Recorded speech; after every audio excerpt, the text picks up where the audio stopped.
Today is Tuesday, November 12th. The MLB offseason is well underway, and we have our wish lists for the 2025 Mets. Let's talk about it.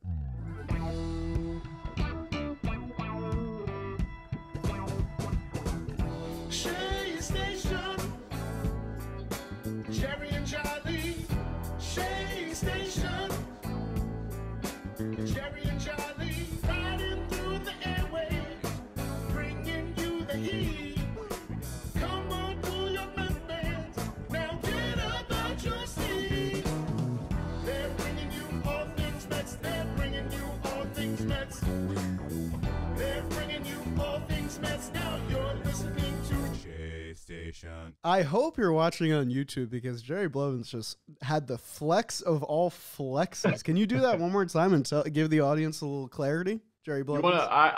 You were pointing to I had the rally armless candle Keith bobblehead who has no right arm. Whose bobble is that, Keith? That's Keith. Love that.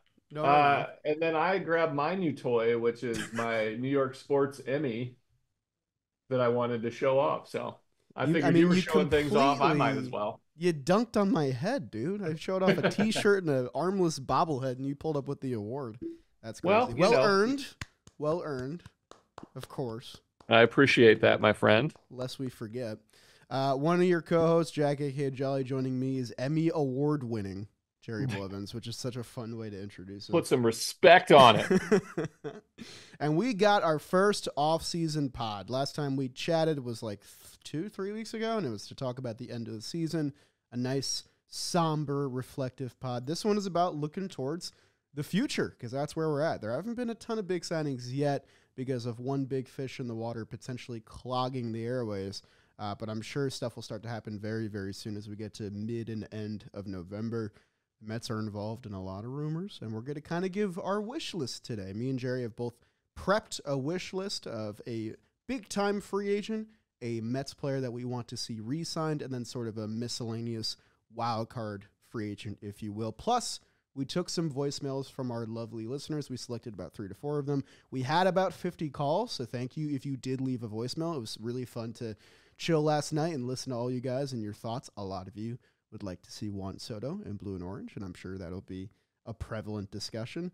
But yeah, Jerry, I guess how's the offseason been treating you so far, and how you feeling about the Mets this offseason? I feel great, man. I've had a couple of calls with friends that are in the Mets universe, and this feels like last season was such a building block for the future of this organization, not just because they've got talent and there's free agents on the horizon, but it feels like the Mets carved out how they want to play the game of baseball moving forward. The way, the style, the fun aspect, the hard-nosed kind of approach. And I thought about a lot of this free agency with that in mind, with that style of baseball that I want. I thought about listening to how some of the Dodgers revealed the flaws that they saw in the Yankees and their style of play.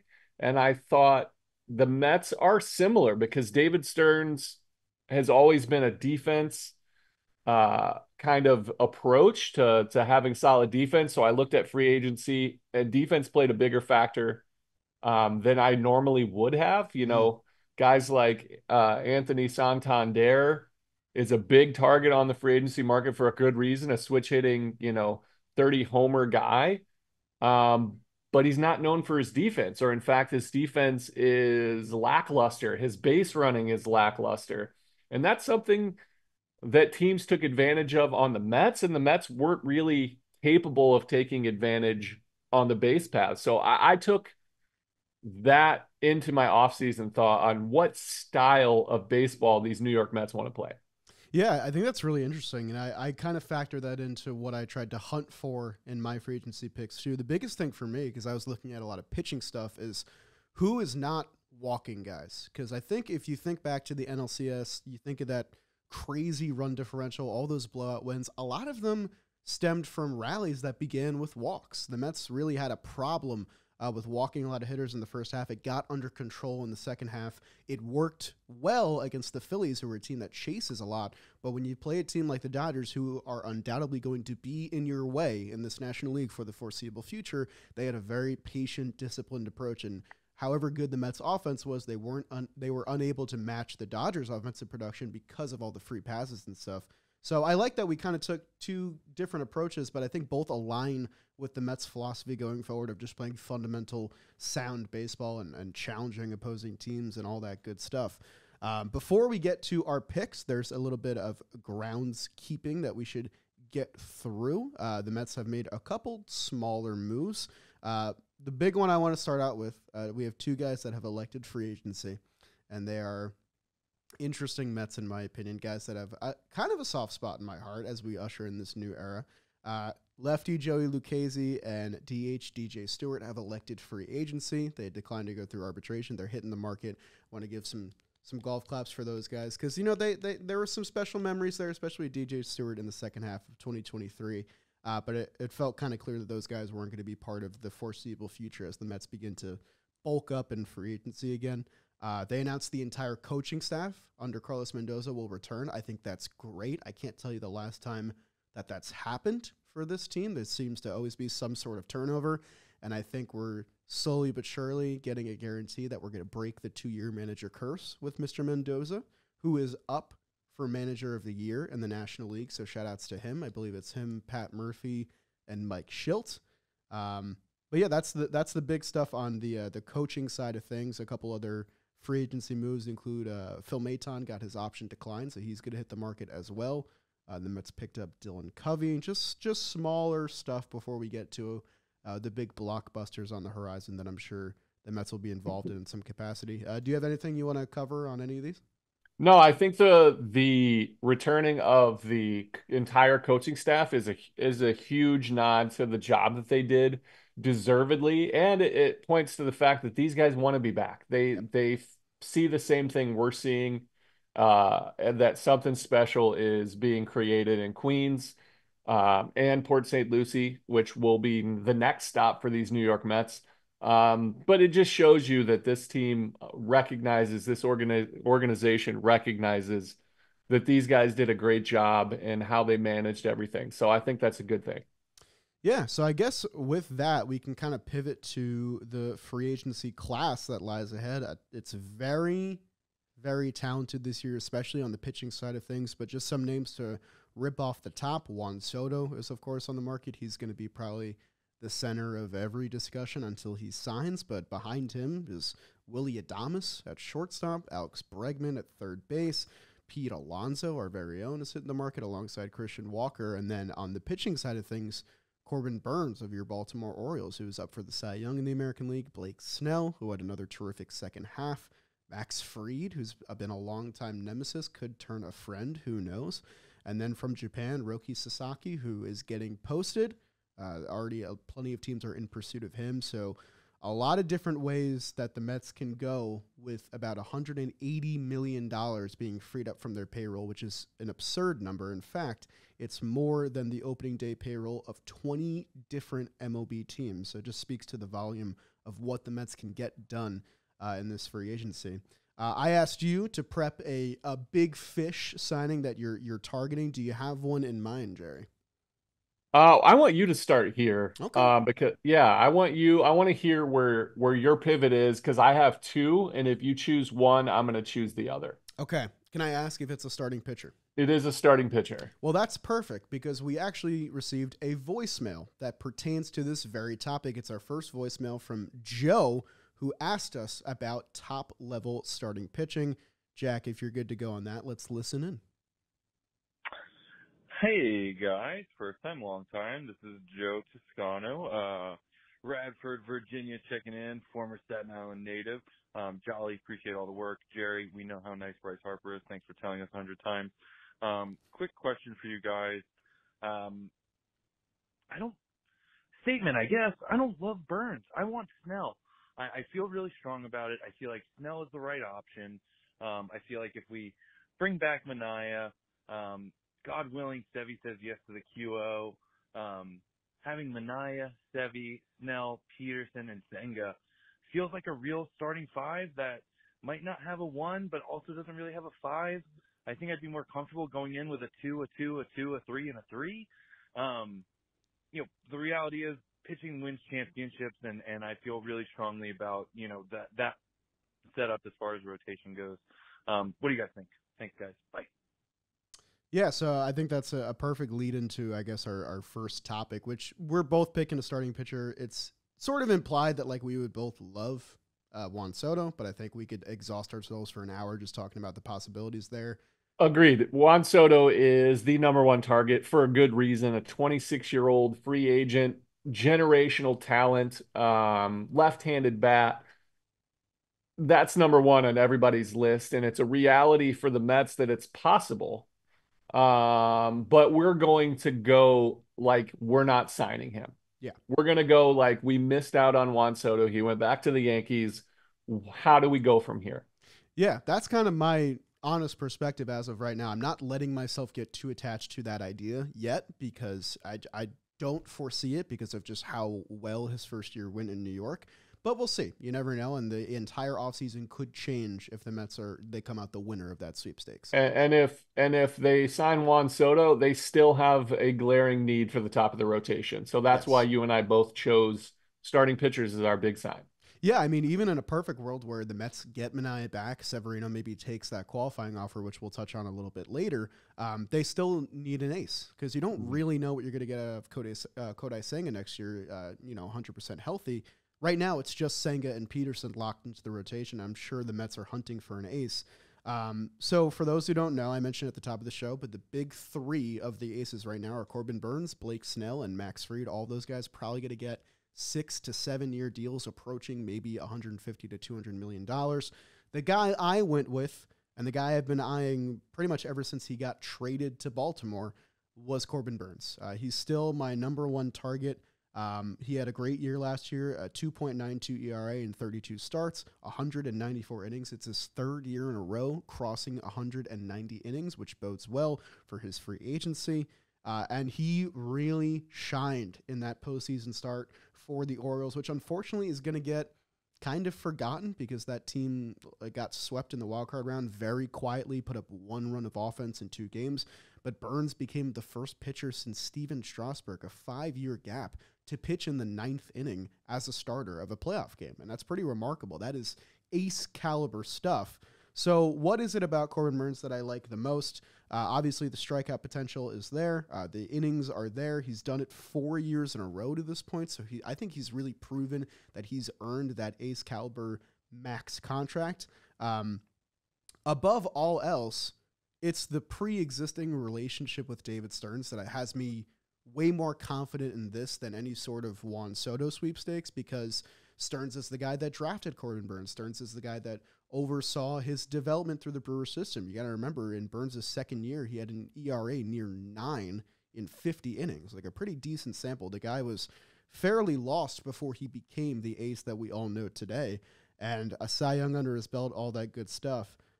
There is cause for concern. You can see a steady decline in his strikeout per 9 and a steady increase in his whip throughout the past 4 years.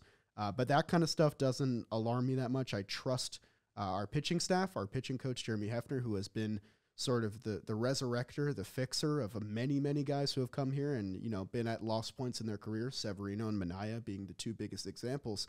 I think we can really get the best out of Corbin Burnes. And the guy's going to turn 30 years old next year. His best years might still be in front of him.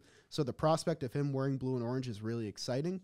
I don't think the Orioles are going to be able to bring him back. I think they're going to shop a little bit lesser expensive options, but who knows? Maybe there's new ownership ideas there.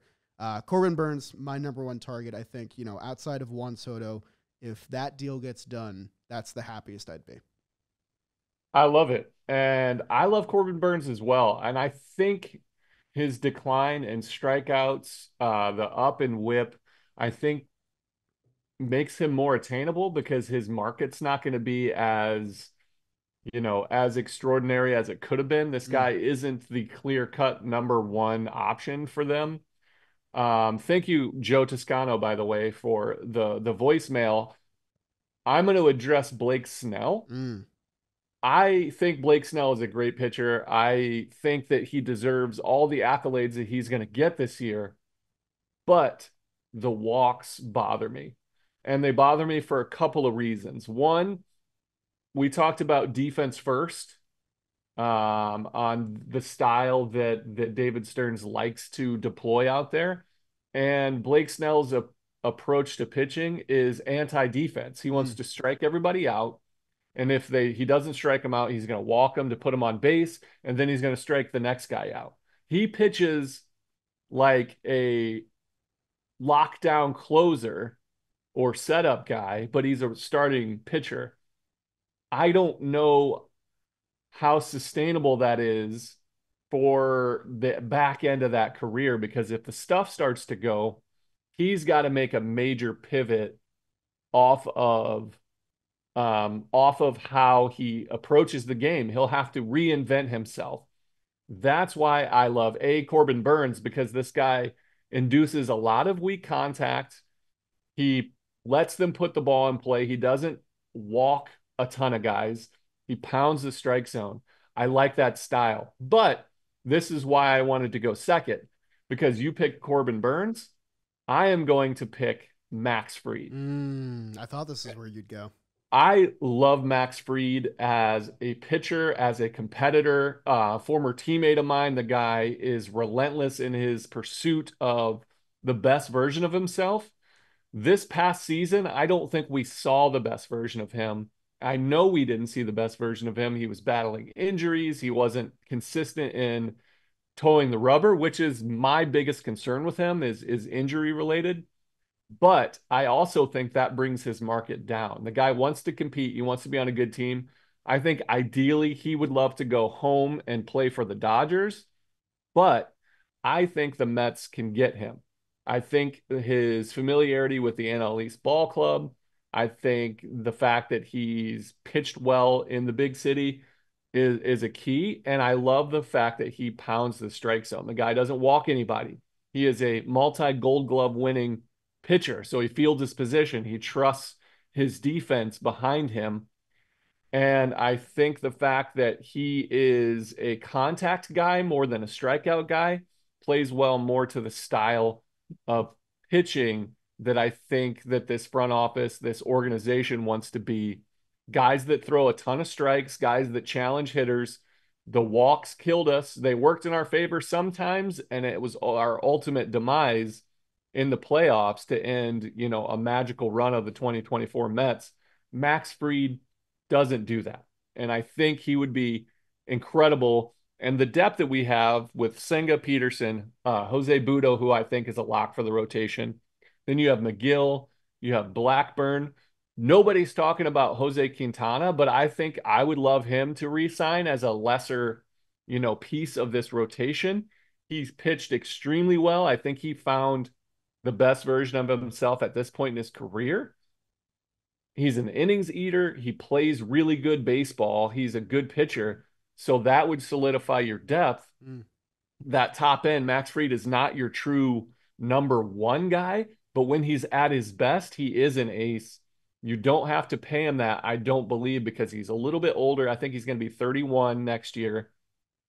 And he's coming off of one of his more poor outing or platform year. He didn't perform at his peak. I would love for the Mets to sign Max Fried. I love your pitch there. I was a little shocked when you started with Blake Snell. I was like, I was so sure he was going to do a Max Fried thing, and then it eventually landed there. Yeah, so you mentioned pitching to contact as a reason to not target Snell, which I fully agree with because the Mets do play a great infield defense. I looked into ground ball rates from last year. I was like, Corbin Burnes was 9th in ground ball rate. He had a 48.2% ground ball rate. That'll play really well. Max Fried was 2nd, 10% more than Corbin Burnes, only trailing Framber Valdez. And when you think of an infield that potentially has Mark Vientos maybe moving to first base, depending on what happens, and, defensive upgrades at third, plus whoever's going to play second, pretty much all our options are good defensive options between Acuna and McNeil and maybe Mauricio. And then, of course, Lindor with that great glove at shortstop. That plays really, really well as opposed to the walk-laden rotation that we saw last year.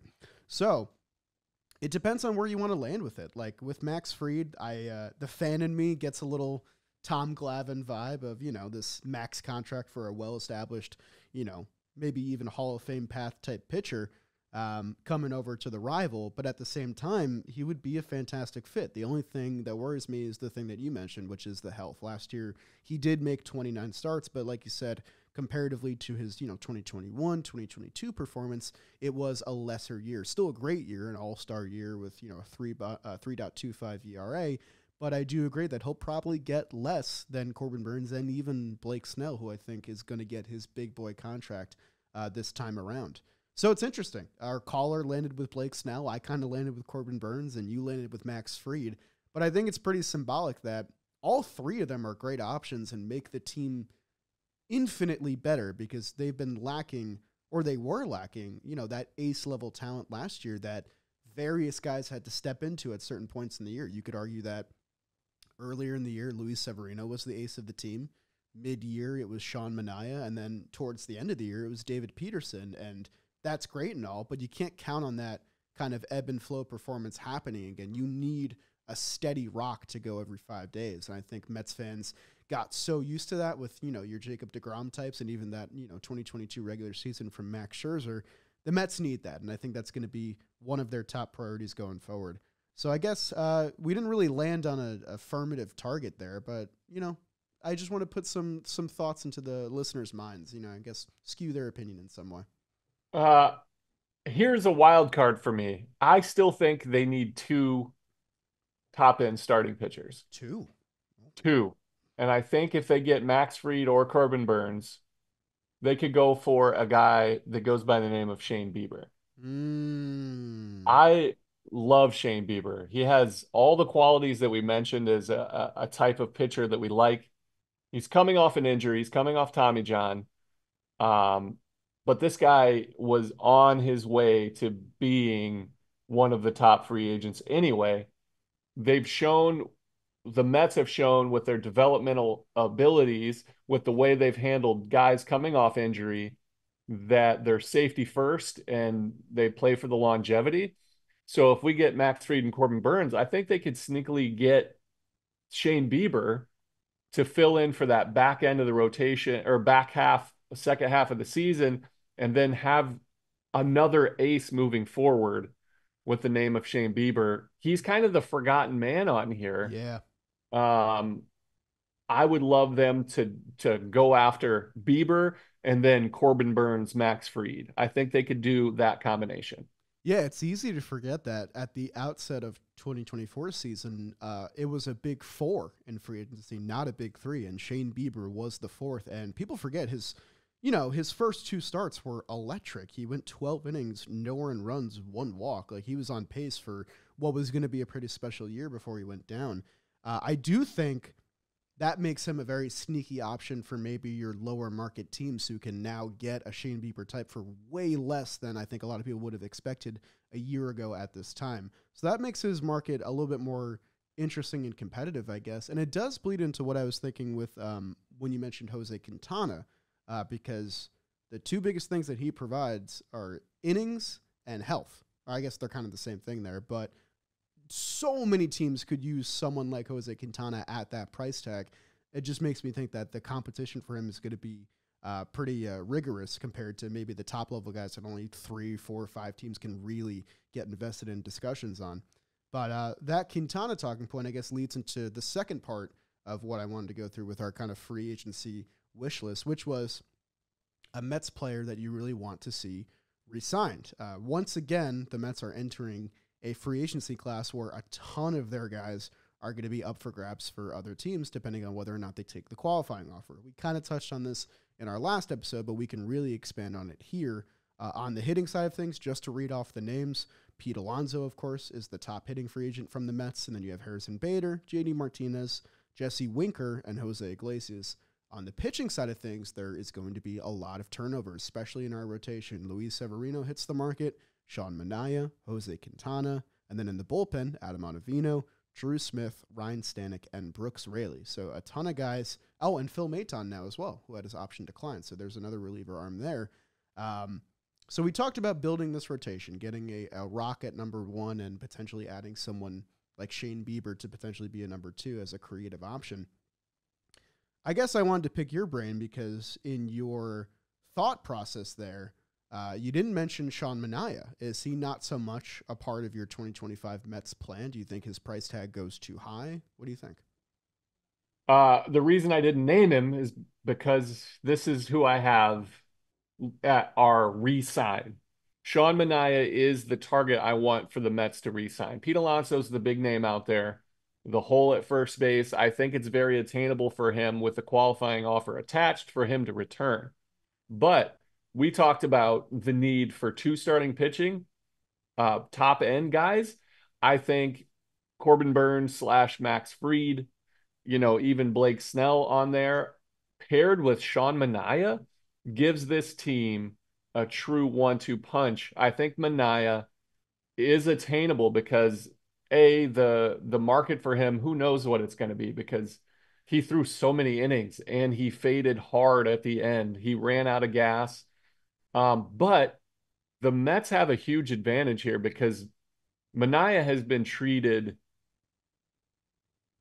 as a cast-off almost by his former organizations. In a sense, he's earned it because he wasn't pitching to his capability towards the end of his tenures with those teams.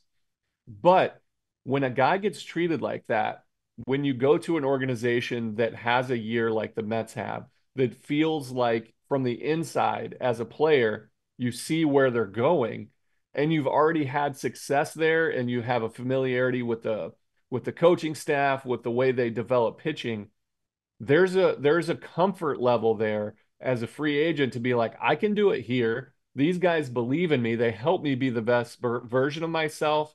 They allowed me the freedom to experiment with the way I pitch, which they allowed Manaea incredible flexibility there. I think he wants to come back. And if the Mets show him that they want him back too, I think he will take not less, but it'll take a market value to return to a place that he feels comfortable. And the Mets' biggest need, regardless of if they sign Pete Alonso, isn't first base. To me, it's starting pitching. That is number 1, their biggest need. And Manaea fits that to a T. I really like how you started that because it's above the numbers and the performance and the change in his delivery and the addition of the sweeper, all that stuff. Above all else, it was the clubhouse morale. It was his relationship with the Mets that I think has me feeling really confident that he will be back if the Mets are interested. And why wouldn't they be? This is a guy who just had a breakout season, discovered something new, conquered postseason demons, and really championed a bunch of the things in the clubhouse that made this team so charismatic and likable, that why wouldn't you want a reunion here? Obviously, he wasn't going to, take the mutual option. He's worth a lot more at this point in his career. He was probably not going to take the qualifying offer if I had to guess. Manaea is looking at somewhere from a 4 to even 5 year deal, potentially, on how competitive his market gets. And I mentioned before that, with Burnes and Fried and Snell, you have about 4, 5, 6 teams that are realistically going to compete for those guys. With your more mid-level guys, which feels like a disservice to Manaea with everything he did last year, you have a ton of teams that could be interested. Like I mentioned, the Orioles, I don't think they're going to be competitive for Burnes. I do think they can be really competitive for someone like Sean Manaea, who kind of falls more in their price range and allows them to spread their payroll out a little bit more. Whereas the Mets have this $180 million, checkbook that they can pretty much spread however they see fit. They can add an ace caliber pitcher and someone like Sean Manaea. It just makes the task of David Stearns going to this offseason all the more chaotic, which I'm sure he's very excited for. So I like that you picked Manaea. If you didn't pick him, I was probably going to do a whole spiel on him. So I'll go somewhere else with my pick. I won't do Pete Alonso, and I feel bad because I feel like every time I come on this show, I don't give Pete Alonso the flowers that he deserves. And obviously, I think me and you both agree we'd love to see him back. It's just with everything we've discussed, it gets harder to see it happening because there's so many things that the Mets have to juggle. And I really don't think a first baseman is at the top of their list, but we'll see. It's weird to envision Pete Alonso in any other uniform. Right now, what I'm thinking about that NLCS loss pretty often. What went wrong? How can we improve? What did the Dodgers do better than us? And outside of the walks, the biggest thing that stood out to me was the depth of talent on the Dodgers between, obviously their bullpen with 10 different guys that could get you a shutdown inning, and then, of course, the guys in the lineup. But they had contributors off the bench every which way, between Chris Taylor, who can play every position, Tommy Edman, who won NLCS MVP batting ninth. They had a ton of different options. And I think one thing the Mets did really well at the trade deadline last year was they equipped themselves with better options that they had at the outset of the season. You remember the bench at the beginning of the season was your Joey Wendells, your Omar Narvaez, guys that really weren't contributing any which way to the team. The guy that they got at the deadline that I think, this entire postseason might have looked different without him is Jesse Winker. Now, it's an interesting fit because Winker profiles as kind of your lefty bat against right-handed pitching. He doesn't play a great outfield, so he's probably going to get some DH time. He doesn't have a widespread fit. That being said, I think this Mets team is fully capable of deploying Winker in the best situations to see him succeed. And I think you really saw that in the postseason where he stepped up big time between his triple against the Brewers, his home run against the Phillies, just his numbers overall in the middle of that lineup. He was really the first guy I saw in the past 3-4 years adequately protect Pete Alonso and the top of the lineup in that 5-hole. If you pitched around Pete Alonso to get to Jesse Winker, it was a grave mistake because he'll make you throw strikes, he'll work a count, he'll tire out your pitchers. And I think that really was a key to the whole Mets offensive philosophy of pass the baton, keep the line moving, don't be selfish, don't take the big swing unless it's there. Jesse Winker completely embodied that. And then outside of everything else, the dude loves being a Met. And I've said many, many times in this show that we need to get players on the Mets that want to be on the Mets. We have dealt with a ton of fiascos over the past 3 years of guys leaving and maybe bad-mouthing the organization or just being relieved that they're not part of the team anymore. And this is a guy who said it was his dream to come here and it would be a dream to come back. And I don't think it would cost you much of anything comparatively to the other guys that you're targeting to get Jesse Winker back on this team. I think it would probably be a bench role, and that's something that Winker would have to be okay with because, in other areas, like if he went to go play for, I don't know, the Reds or the Twins or something like that, he could probably play every day, and I'm sure that is enticing, but it just depends on if he really wants to come back and accept what his role was because he was very, very good at it, and it was very beneficial for this team. So we talk a lot about getting your ace, getting your Juan Sotos, a big bag for Bregman, Teoscar, whatever. The Mets need to fill out their bench, too, to be a competitive team, to compete with someone or a team like the Dodgers. And I think Jesse Winker would be a great fit and wouldn't cost the team too much. So he would be someone I'd like to see come back. I love it. I would love to see Jesse Winker come back, too, as that role player. If he's willing at this point in his career, at age 32, to be what he was towards the end of the season for the Mets, a platoon split DH, a pinch hitter, I think that is huge for the Mets. You're right. They do need that guy off the bench that can come in and do some damage, get on base, take pitches. He's not a swing and miss all the time. He doesn't chase. He is an embodiment of what a true weapon is off the bench if he comes off the bench. I think Jesse Winker might still want to play every day, and I don't see him doing that with the Mets with what they've got on the roster.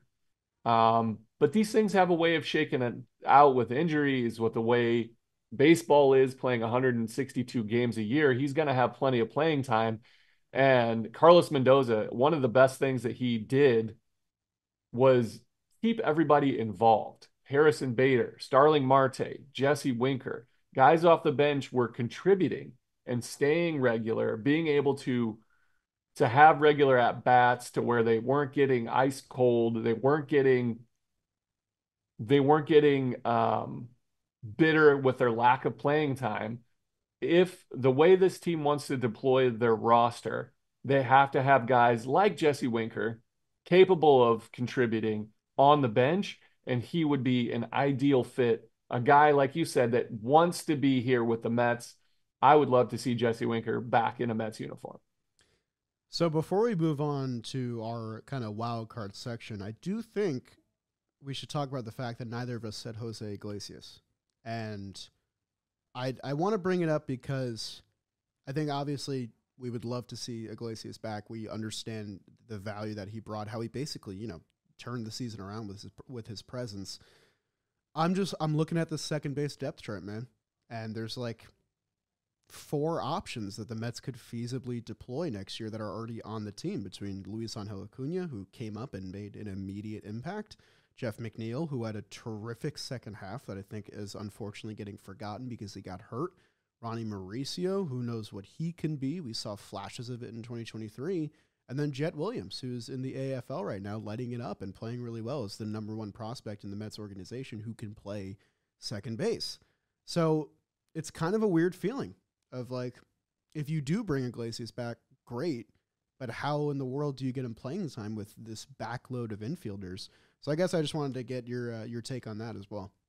I think he nailed it. I think Iglesias did an amazing thing for the 2024 Mets. I think he was a key piece in igniting the nature of what it means to be in the big leagues with his presence, with his ability to be a great teammate, the special moments with OMG, the sign going to Cooperstown. Like he was a major part of that. But this is the 2025 Mets. And one thing, even in my era, proved with this, you can't just run it back and expect to either get better or even stay as good as you were the year before. And for both of us, I think if Jose Iglesias ended up back with the Mets as a depth piece, we would be good for it because we've seen what he can do. But the truth is, for me, my truth is that he can't, it's unsustainable to hit as well as he did. And his range is very limited. He had a ton of infield hits. I don't see him hitting what he hit, 340. I think it was 340, yeah. Yeah, I don't see him being a 340 hitter. It was magical last year. And I could see him moving on and providing a magic for another organization because the need isn't there for the New York Mets this year. I agree with you. I appreciate what he did. I appreciate who he is as a big leaguer. I think he deserves to be in the big leagues. I just don't see a fit back with the 2025 Mets. Yeah, I think you nailed it at the beginning there where you said that you can't just run it back. And we kind of saw that in the 2022 offseason. The Mets entered a year where they had a ton of free agents and a lot of money off the books and a lot of freedom to kind of do what they want. And a lot of the moves they made were just kind of getting the band back together between the Edwin Diaz contract, the Brandon Nimmo contract, and they brought on Verlander to kind of supplement all that. And it just kind of didn't work. The team that won 101 games the year before came back largely the same and then just didn't really have the same juice that they had the year prior. The Mets can't fall into that pitfall again. And I'm not saying that adding Jose Iglesias back on a 1-year deal for whatever is a bad move because you can find a way to deploy him and make him effective. But the Mets have to give their prospects a try. They have to give their young guys a try, or they have to make trades to free open spots. And right now, they've done neither of those things. So they're kind of in a tough spot there. And, I don't think that, like, even the Dodgers, who just won the World Series, are going to come back and look exactly the same as they did a year prior. They obviously have guys under contract, but, guys like Teoscar might leave and stuff like that. The Mets have to adopt that philosophy as well and put forth the best team, even if it comes at the sacrifice of some of the things that made 2024 so special, because that's what winning organizations do. They don't rely on magic and lightning in a bottle. They rely on proven talent and their own philosophy and system. And, unfortunately, Iglesias might become a victim of that. But at the same time, he's another guy like Winker that if he goes somewhere, he could probably play every day and definitely deserves to do so, coming off what was his best season as a big leaguer. So it's a tough spot to be in. The Mets are going to look different next year. There's no secret about that. But I do think both of us realize they're going to be a much better team than they were in 2024, which is equally as exciting. So that was our little re-sign section. We have one more section about kind of just a wild card pick, a miscellaneous guy that doesn't really fit a category, whether it's a bench piece, bullpen, even a position player that you think would play every day. I kind of asked you to hunt the charts here. And before either of us go, we got another call from Casey, who asked us about not only the bullpen, but an interesting proposition for a player who's already on the team. Hi, my name's Casey. In my opinion, our biggest focus by a mile this offseason has got to be on pitching. We need reliable pitchers. We need reliable relievers.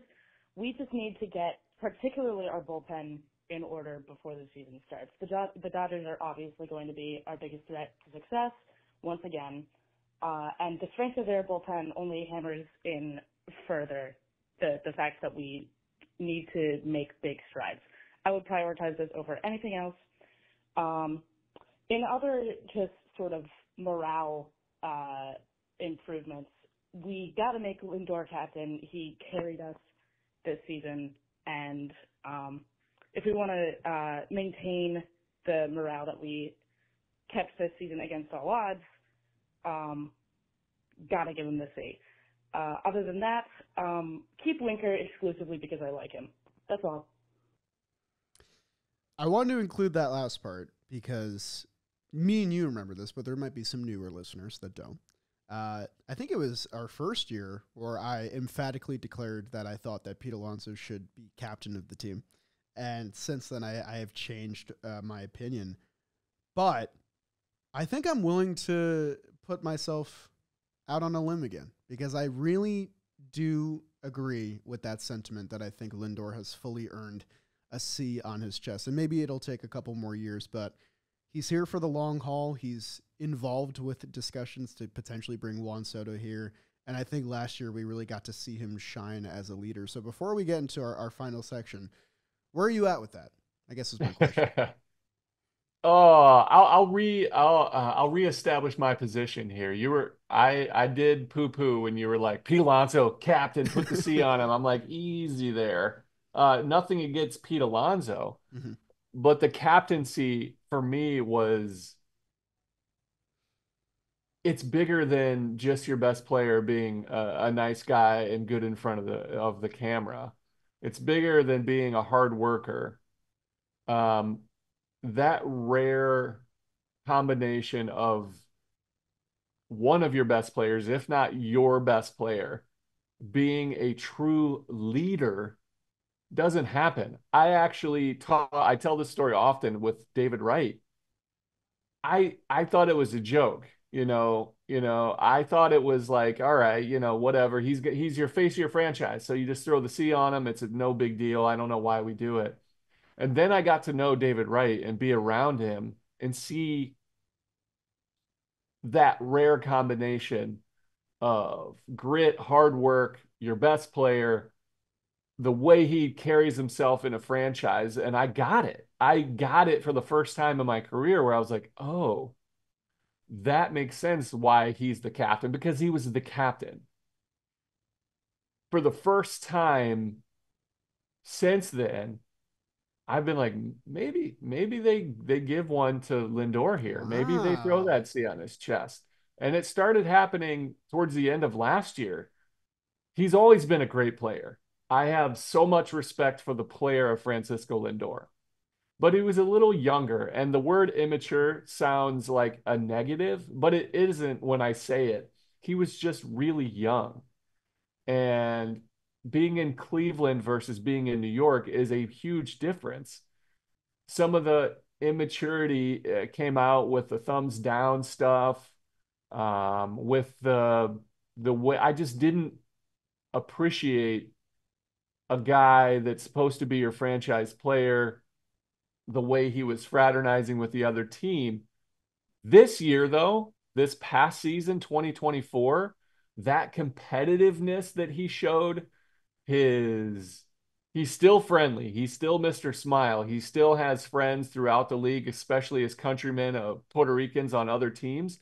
Nothing against that. But this year, I saw a guy that wants to beat their ass. That's the competitiveness, the captaincy that says, hey, I love you. You're one of my favorite people on the planet, but you are wearing a non-Mets jersey. and I want to kick your ass because my team, my franchise, my team is better than your team. And I hadn't gotten that sense from him until this year. The guy, maybe wait another year if he shows that this is who he is, then you don it. You give him the C. If he can maintain that same mentality for 162, then you do it. But for the first time in forever, I was like, all right, I can see it because I haven't seen it before. I love Nemo. I think he is a stand-up, classy human being. A date my sister if I had one kind of thing. You know what I mean? Yes. And that's important. But now Lindor he has all of the qualities that would lead to a true captain C on his chest. And I agree with our caller. She nailed it. If this Mets team is going to be competitive, Francisco Lindor has to maintain that. And if it takes that to push it, then he doesn't deserve it. You know what I mean? Yeah. If it takes putting the C on his chest for him to be that guy every day, then he doesn't deserve it. You earn it by being that guy every day. Well put. And I think Mets fans, we love character growth out of our players. I mean, you go back to Edwin Diaz, his first year, and how he grew and developed and kind of conquered his fear of the city.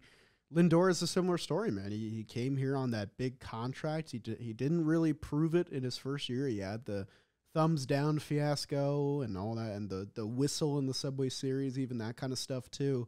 To see where he's gotten to 3 years from then, and to see him on this first deep playoff run and come up with all those clutch hits, and the thing that I really think about a lot with him is when he had his post game interview after the Mets beat the Brewers in the wild card series, and he basically cut it off 30 seconds through because he wanted to go be with the team when they were taking a picture and scream at them and hype them up and all that stuff. I was like, that's when I really felt like, oh, this is the leader of the team. And I do agree that, give it a year, maybe even a couple more years, because Wright didn't get the C on his chest, I think, until his 8th year in the league or something like that.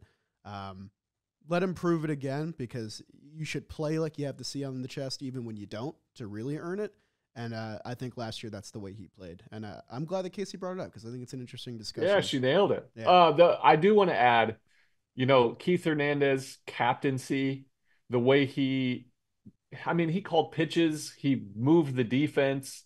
He was like a player coach in that, Right. Earned it. David Wright, different era, led the team on, off the field, on the plane, on the bus, in the media. That guy truly embodied it now. Lindor is on his way to being that kind of leader with where he's at. The character arc. You were right. He was never a bad guy. I love Francisco Lindor, but I saw an edge to him that you need. Keith Hernandez is more famous maybe for his personality than he is for his play. David Wright, as lovely of a human as he is an absolute competitive animal. Will try to beat you, that Michael Jordan, anything it takes. Lindor hadn't shown that until last year. He's got everything. I even in spring training in 21, before I retired, watching him play, he was always who I defaulted to on the field. When there was a possibility of a bunt play, I'm looking to him. When there's a runner on second base, I know he's going to be pay attention. These are the leadership skills. Ultimately, I think he's leading down that road. They need him to do it a little bit longer to get that C. Well put. And I think that's a good place to wrap up that point because there was also a different question that started that call, which was that was a nice pivot, by the way. I appreciate that. Yeah, it was kind of seamless. But she brought up bullpen questions at the beginning, and I want to know, is the guy that you selected as kind of your wild card, is he a reliever or is it some area else? I was going to cheat because I picked 2 names off of this wild card. That's what Steve Cohen's deep pockets allow you to do. Yeah, we don't have to just pick one, The bullpen needs to be addressed. She is 100%. Casey nailed it. You saw it when Diaz wasn't himself. Yeah. they had nobody to fill in. They had no other lights out arms. And the Dodgers, she nailed it there too. Blake Trinan, Evan Phillips, Daniel Hudson for a while. These guys could fill in, and that's what you need ultimately in the marathon of a baseball season, and including October, which is where the Mets plan to be every single season. You're going to need guys like that. So my 1B surprise name, but this is a target that I would make on top of, not in, if you don't, you need at least one starting pitcher, definitely two. You have holes in your offense, defense to kind of fill in, but starting pitching and relief pitching, you need a big arm. And there's none bigger than the left-handed Tanner Scott. Tanner Scott is the name. Tanner Scott showed an ability to be a closer in Miami, to be a possibility of a closer in San Diego. Pitching in Miami when there's nothing on the line doesn't matter.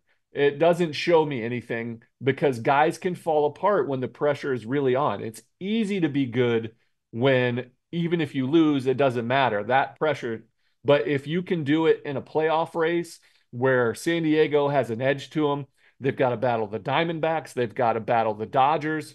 This team put a lot on trading for him, and he got better. He was unbelievable. He handled the best hitter in the game at the moment in Shohei Ohtani and made him look foolish. Absolutely dominated him, and it's a stuff. It's not a breaking ball. No offense to Danny Young with I think he's good. He's got potential to climb. No offense to guys like me that were breaking ball specialists that kind of kept you off balance. Tanner Scott is all of that combined with a 100-mile-an-hour fastball from the left side. This is a special talent that I think the Mets need to go get. They need a top end. They need a Corbin Burnes, Blake Snell, Max Fried type. They need Tanner Scott. Tanner Scott's the only guy that I think out of the bullpen. Everybody else is very good. I love Kirby Yates. I think he would be a nice addition. He's 38. You know, even who's the lefty that you and I have tried to get him to sign for like 10 years? Chafin. It's never happening. What's that? Andrew Chafin. Chafin. Never Chafin happening. would be a great addition to these Mets. They went out and they signed Jake Diekman to be like Tanner Scott was. Diekman was later on in his career, didn't work out. Tanner Scott is the best version that Jake Diekman could have possibly been. He is filthy. That is, I mean, legitimately, starting pitching, there's a depth of it that you can go after and really make your team good enough. There's a lot of depth up there. There's not. Tanner Scott has to be on that first tier of go after. You're talking to Juan Soto, you're talking to all of the big starting pitching, and you're talking to Tanner Scott. His market's going to be big, deservedly, but he's the only one that I think the Mets need. He's going to get the biggest bag, I think, of any reliever, and well-earned. And it's so interesting that I thought that before the playoffs, and then you heard all the Ohtani stuff about how he's the secret to getting him out every time, and then he did it on the biggest stage, and it's like, shit, man, I think he just earned like another $5 million just by making that known. Mets have to be interested there. They're going into the season next year with a bullpen of Edwin Diaz, Reed Garrett, and Dednail Nunez at the top, which is great, and then a lot of uncertainty under that between guys like Sean Reed-Foley, who's been getting hurt pretty much every year, Huascar Brazoban, who did not look good since he got traded here, and Danny Young, who started the year great and then really fizzled out at the end. So they have 3 or 4 spots feasibly that they kind of need to fill if they really want to make the bullpen a strength of this team, and Tanner Scott certainly does so I'm glad you touched on him. The reliever I picked is sort of following the formula from last year's offseason of let's get guys from the Yankees and try and maximize their talent. I have my eyes on Clay Holmes. I think Clay Holmes is not a closer, and I think everyone kind of knew that in the middle of the season, and no one on the Yankees wanted to admit it. And then when he moved to the setup role, I thought he really shined. And I was almost hoping that they didn't do that because I wanted him to I guess, not raise his value so much, learning that he's better served as a setup guy. But outside of all that, I don't think it was as much a psyche thing as sort of a incorrect deployment thing. And I got some flack for saying that about Harrison Bader last year, but I maintain that opinion, and I do think the Mets got the best of Bader, especially earlier in the season. With Holmes, he's another ground ball first guy, and the Mets really shine with their middle infield defense, and I think that was one of the crutches of the Yankees roster was their defense, just in general, whether it was outfield or infield. They weren't able to best serve Clay Holmes' skill set. A ton of his blown saves were infield singles, a guy advancing on a stolen base, and a sac fly, something like that. That's how a lot of those games ended. With Holmes, I think he could be a really effective setup guy in New York, especially because of the infield defense that we can deploy behind him. I don't think it would be as expensive of a contract as your Tanner Scott types, who definitely deserves it and will probably get paid like that. I also think Tanner Scott might still want to be a closer, and he really probably wouldn't do that in New York. We have the highest paid closer in MLB history. With Holmes, I don't think he wants that spot. He's got the second highest ground ball rate in 2024 of any reliever. Number one was Tim Hill, also a New York Yankee. And I think that's a formula the Mets can subscribe to and potentially maximize some value out of. I do still think they need some strikeout guys there, which is, to your point of Tanner Scott, that's what he can provide, less so than Clay Holmes. But it'll be interesting to see. I think they're going to have to try and get one of these higher leverage arms between Scott, Holmes, Kirby Yates, and Jeff Hoffman. One of those guys I could definitely see donning the blue and orange, because if they don't, the Mets have a lot of bullpen questions they have to answer. They tried to do it last year in a creative fashion, and halfway through the year, you saw David Stearns just DFAing guys, cycling guys in and out, managing a bunch of injuries to guys like Dedniel Nunez. It became hectic, and it reached a spot where it became okay, but very late in the season, after months and months and months of turmoil. You remember in June when they were trying to turn the season around, they were still dealing with back-end bullpen issues, even in games that they were winning. So that's something that the Mets need to address coming into the season. It does need a full overhaul, like Casey said. And I think you can't go wrong with either of those options. I like Clay Holmes. I think he's a very, very good pitcher. He loses it on occasion. He just has no idea where the ball's going, and then he's unpitchable for a while until he gets it back. He could work very much in the setup spot. I think that's a great addition. He's going to be sought after, and deservedly so. He's a great pitcher. I do think he's a full tier below. Yeah. But I would not be mad if he donned a Mets uniform. I'll tell you that. But that's not my wild card, though. Did you pick another I have another one? guy, but I'll let you go first if you want. Okay. So this one's a little bit outside the box and probably not going to happen because of the roster, because of some of the depth at the minor leagues, some of the prospects coming up. But this is how this sets up for me. Pete Alonso signs a big deal with the Chicago Cubs. Oh my God, did we pick the same guy? Mark Vientos moves from third to first. Yeah. Mark Vientos has the capability of being a Gold Glove caliber first baseman with his skill set. What do we talk about? We talked about trying to build winners, character building. There's a lot of question marks and a lot of red flags that I think a lot of people see with this guy. But the truth is, from everybody that I've talked to that's been around him, this dude is a winner. He is a baseball nerd, meaning he is only thinking about hitting and defense. He's looking for advantages and how to win. Sometimes he goes too far with it. But my wild card is Alex Bregman. Oh, interesting. Okay. Alex Bregman, known for the Houston Astros. There was a lot of scandal going on, but Carlos Beltran has that same idea and that got carried away in Houston. But the underlying looking for advantages, taking advantage of a style of play, knowing what a pitcher's going to pitch because you've scouted it and you've handled it, this guy will make everyone around him a better player.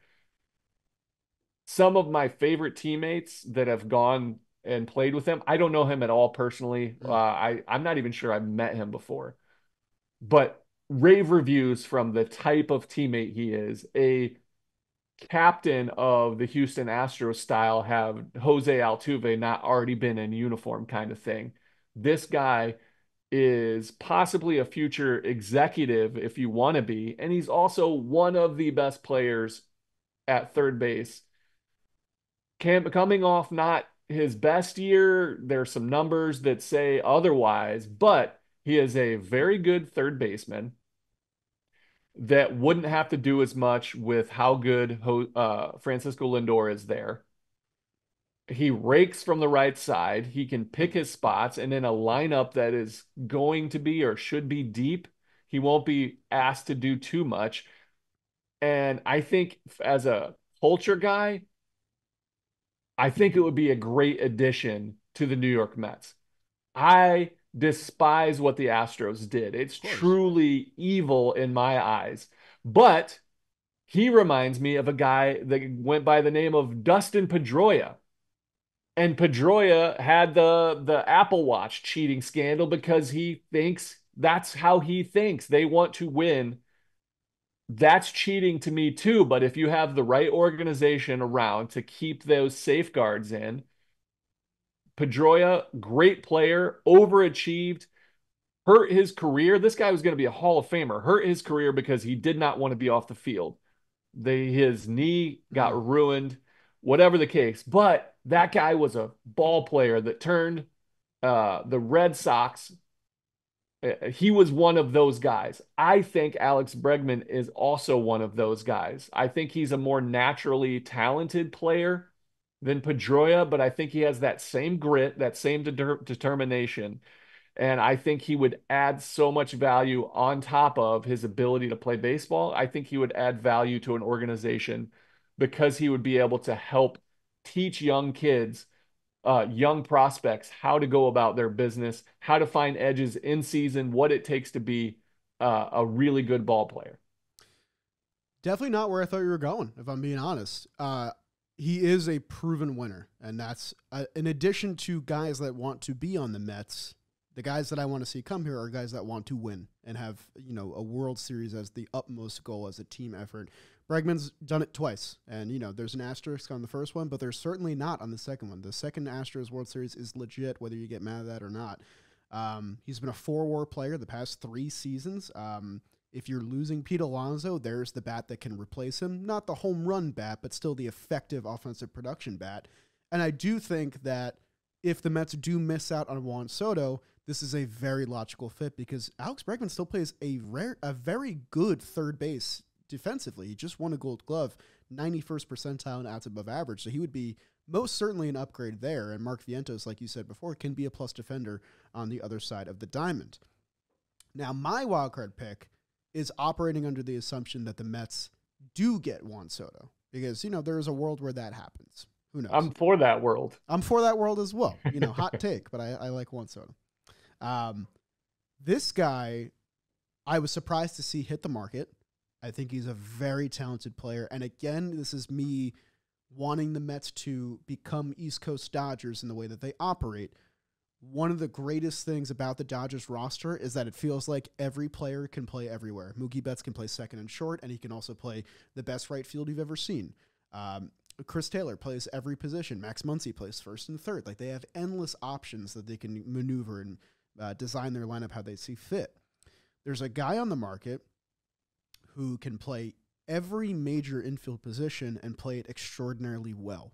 He's not going to cost as much as Alex Bregman. He's not going to hit as well as Alex Bregman, but he's going to bring you excellent defense no matter where you put him. That guy is Ha-Seong Kim. I think that his glove would be very, very valuable to the Mets. His base running prowess would be very valuable to the Mets. And I do think in prior seasons, you've seen him shine at the plate with his ability to be a power hitter and be a contact specialist. I don't think the Padres are going to have it in their budget to bring him back. They're really rearing back on their payroll in the aftermath of Peter Seidler's passing.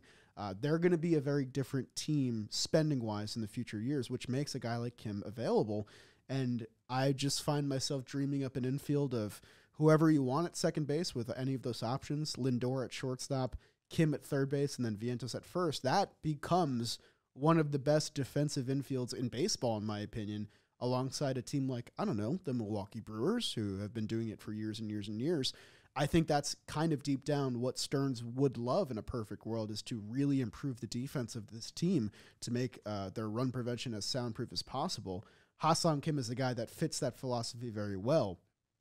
He doesn't provide you the offensive firepower, but watching what this team was able to do last year and the emergence of this core offensively, it has me really confident in what this lineup can produce, even with a new cast of characters. And I do think Ha-Seong Kim can be a contributor. A lot of things have to happen for it to happen, but if the Mets find themselves in a scenario where they are okay with moving Vientos, and Vientos is fine with that as well, this is a very, very logical fit, in my opinion. I like that. I like what Ha-Seong Kim brings to a major league ball club. It was way outside the box. I didn't have any idea who you were talking about at first. I thought we were going to talk about the same guy when you were doing your lead-in. I was like, oh my God. Yeah, he's a hell of a ball player, man. I like watching him play. The dude plays defense so good. He's a good contact hitter. He's hit 17 homers, far off the 41 of the best of Bregman season. Yeah. But again, that's not where his true value is. He's a great defender, and he can run some bases, and he can hit a little bit too. He's good contact. I like him. That would be a cool fit. A lot of what we talked about. That's a chain of things happening. Yep. That is exactly okay. I like that. Yeah. And that's like what we got to prep for, because I do think the maneuvering of this free agent class will change on the trickle effect of first Juan Soto, and then if you are able to land one of those aces. If not, where do you pivot to? Where do you spend all that money? Maybe it's on Alex Bregman or Teoscar Hernandez or someone like that. The exciting part is that $180 million, it's going to get spent one way or the other, because there's a lot of options on this free agent class. It's just a matter of who wants to be a part of this organization and how much their price tags will be. That was a very fun hour of kind of just speculating. It's got me like reinvigorated about this free agent class. I've kind of been sleepy on it the past couple of days just because nothing's really been happening. But the Mets have a really fun offseason ahead of them, and hopefully we get some moves soon, man. Yeah, it was fun diving into it, because I've been completely off of, besides reading headlines, because I knew it was probably going to be a slower start to everything. But it was fun, and the Mets are a destination that players want to go to, and it hasn't been that way for a while. It felt like it was getting there. Now I feel like it's really there. We always kind of felt like Shohei Ohtani wasn't really going to come play for the Mets.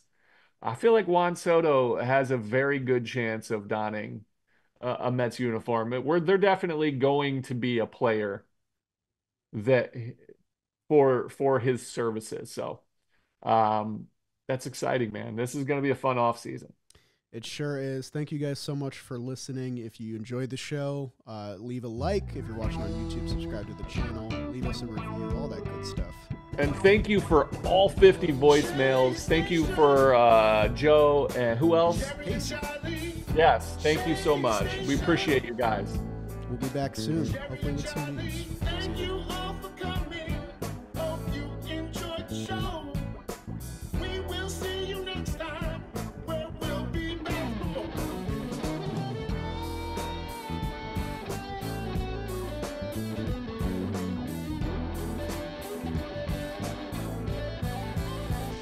Station.